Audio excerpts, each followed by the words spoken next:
The greatest disappointment is not to fail to succeed. It is to succeed and to have the fruits of your labor taken away from you. Before cloud computing, there would be PhD students who would write out their entire thesis, and then the computer would crash or the laptop would be stolen. And very often it was too difficult for these students to start over again, to begin writing their thesis from the first page. That disappointment was crushing. In the Torah reading, we have this perplexing passage, which the Ramban says he is not quite sure why it's in the Torah.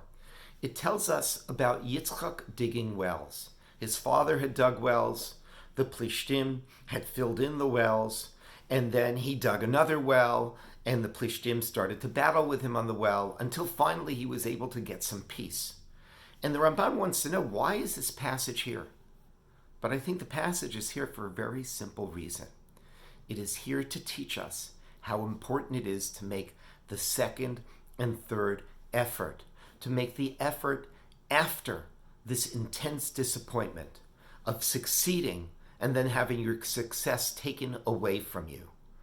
And the lesson that Yitzchak is teaching us is that there is a second act, that even after everything disappears, you can start over again. You should not be crushed by the disappointment.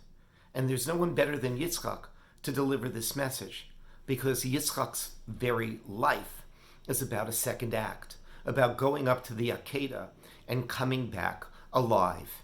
And there are so many examples of this, of people who lose their spouse and remarry, couples that lose a child and then have another child anyway.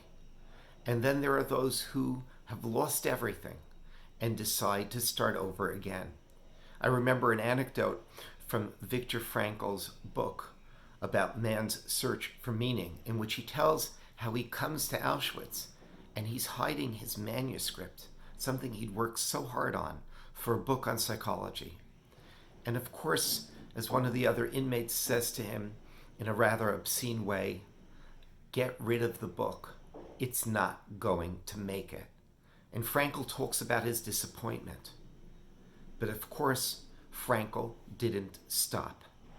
He not only wrote another book, it became a book that has transformed the lives of millions.